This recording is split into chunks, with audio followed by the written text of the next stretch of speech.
ಕರ್ನಾಟಕದ ಇತಿಹಾಸ ಪ್ರಸಿದ್ಧ ನಗರವಾದ ಬಾದಾಮಿ ತನ್ನ ಕೆಂಪು ಮರಳುಗಲ್ಲಿನಲ್ಲಿ ಕೆತ್ತಲ್ಪಟ್ಟ ಗುಹಾ ದೇವಾಲಯಗಳಿಗಾಗಿ ವಿಶ್ವಪ್ರಸಿದ್ಧವಾಗಿದೆ.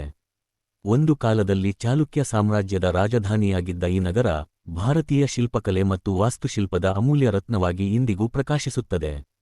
ಬಾದಾಮಿಯ ಅತ್ಯಂತ ವಿಶಿಷ್ಟ ಆಕರ್ಷಣೆಯೆಂದರೆ ಗುಡ್ಡದೊಳಗೆ ಕೆತ್ತಲಾದ 4 ಪ್ರಮುಖ ಗುಹಾ ದೇವಾಲಯಗಳು. ಈ ಗುಹೆಗಳು ಮಾನವನ ಕಲ್ಪನೆ, ಧಾರ್ಮಿಕ ನಂಬಿಕೆ ಮತ್ತು ಶಿಲ್ಪಕೌಶಲ್ಯದ ಅಪರೂಪದ ಸಂಗಮವನ್ನು ಪ್ರತಿಬಿಂಬಿಸುತ್ತವೆ.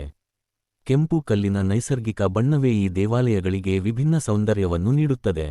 ಸೂರ್ಯನ ಬೆಳಕು ಕಲ್ಲಿನ ಮೇಲ್ಮೈ ಮೇಲೆ ಬೀಳುವಾಗ ಗುಹೆಗಳು ಬಣ್ಣ ಬದಲಾಯಿಸುವಂತೆ ಕಾಣುತ್ತವೆ. ಗುಹಾ ದೇವಾಲಯಗಳ ಎದುರು ಇರುವ ಅಗಸ್ತ್ಯ ತೀರ್ಥ ಅಥವಾ ಜಲಾಶಯ ಈ ಪ್ರದೇಶದ ಸೌಂದರ್ಯವನ್ನು ಮತ್ತಷ್ಟು ಹೆಚ್ಚಿಸುತ್ತದೆ.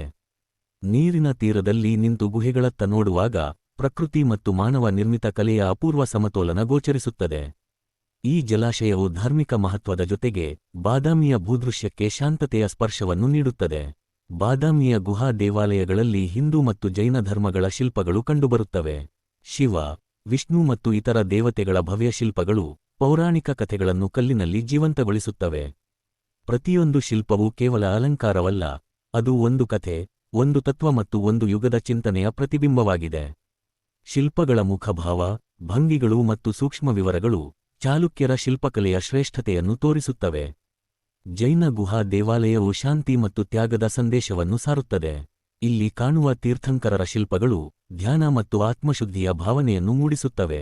ಇದರಿಂದ ಬಾದಾಮಿ ಕೇವಲ ಒಂದು ಧಾರ್ಮಿಕ ಕೇಂದ್ರವಲ್ಲ, ಅದು ವಿವಿಧ ಧರ್ಮಗಳ ಸೌಹಾರ್ದತೆಯನ್ನು ಪ್ರತಿಬಿಂಬಿಸುವ ಸಾಂಸ್ಕೃತಿಕ ತಾಣವೂ ಆಗಿದೆ.